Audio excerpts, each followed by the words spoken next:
ಎಸ್.ಎಂ.ಆರ್. ನಾನು ಯಾರ ಬಗ್ಗೆನೂ ಮಾತಾಡಲ್ಲ, ಆದ್ರೆ ಎಲ್ಲರೂ ನನ್ನ ಬಗ್ಗೆ ಮಾತಾಡ್ತಾರೆ.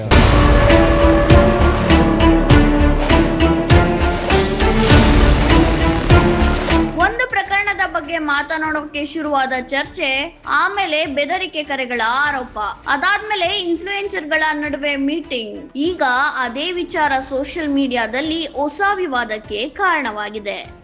ಸೌಜನ್ಯ ಪ್ರಕರಣದ ಬಗ್ಗೆ ವಿಡಿಯೋ ಮಾಡಿದ್ದ ಸಮೀರ್ ಎಂಡಿ ಅವರಿಗೆ ಬೆದರಿಕೆ ಕರೆಗಳು ಬಂದಿದ್ವು ಎಂದು ಅವರು ಹೇಳಿಕೊಂಡಿದ್ದಾರೆ. ಬಳಿಕ ಈ ಪ್ರಕರಣದ ಬಗ್ಗೆ ಮತ್ತಷ್ಟು ಮಾತನಾಡಲು ಹಲವು ಇನ್ಫ್ಲೂಯೆನ್ಸರ್ಗಳು ತಮ್ಮನ್ನು ಸಂಪರ್ಕಿಸಿದರು ಎಂಬುದು ಸಮೀರ್ ಎಂಡಿ ಅವರ ಹೇಳಿಕೆಯಾಗಿದೆ. ಸಮೀರ್ ಹೇಳುವ ಪ್ರಕಾರ ಮಧು, ಡಿವಿ, ಎಸ್.ಎಂ.ಆರ್. ಮತ್ತು ತೇಜಸ್ ಸೇರಿದಂತೆ ಅವರ ಜೊತೆ ಸೌಜನ್ಯ ಪ್ರಕರಣದ ಬಗ್ಗೆ ಚರ್ಚೆ ನಡೆದಿತ್ತು. ಆ ವೇಳೆ ಮನೆಗೆ ಹೋಗುವ ಸಮಯದಲ್ಲಿ ಫೋಟೋ ತೆಗೆದುಕೊಳ್ಳುವ ಬದಲು ರೀಲ್ಸ್ ಮಾಡೋಣ, ರೀಲ್ಸ್ಗೆ ಉತ್ತಮ ರೀಚ್ ಬರುತ್ತದೆ ಎಂಬ ಸಲಹೆ ಎಸ್.ಎಂ.ಆರ್. ಹೇಳಿದ್ರು ಎಂದು ಸಮೀರ್ ಆರೋಪಿಸುತ್ತಿದ್ದಾರೆ.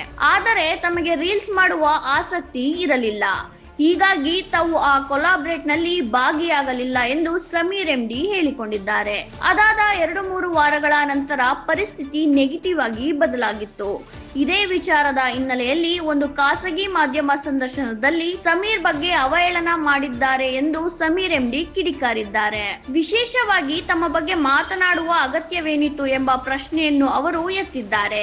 ಇಷ್ಟೇ ಅಲ್ಲ, ಎಸ್.ಎಂ.ಆರ್. ಬಗ್ಗೆ ಮಾತನಾಡುತ್ತಾ ಸಮೀರ್ ಹಲವು ಆರೋಪಗಳನ್ನು ಮಾಡಿದ್ದಾರೆ.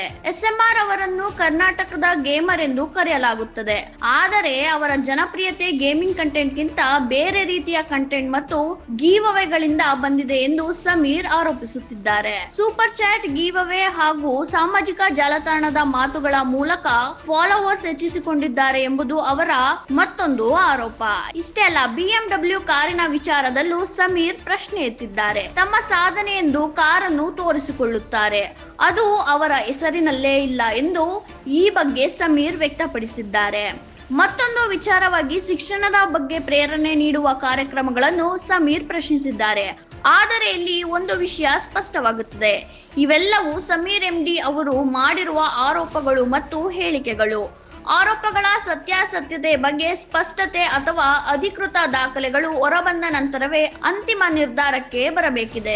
ಆದ್ರೆ ಸದ್ಯಕ್ಕೆ ಸೌಜನ್ಯ ಪ್ರಕರಣದ ಚರ್ಚೆ, ಇನ್ಫ್ಲೂಯೆನ್ಸರ್ಗಳ ನಡುವಿನ ಮಾತಿನ ಸಮರ ಮತ್ತೆ ಸೋಷಿಯಲ್ ಮೀಡಿಯಾ ಆರೋಪಗಳು ಮತ್ತೊಮ್ಮೆ ಬಾರಿ ಚರ್ಚೆಗೆ ಗ್ರಾಸವಾಗಿದೆ.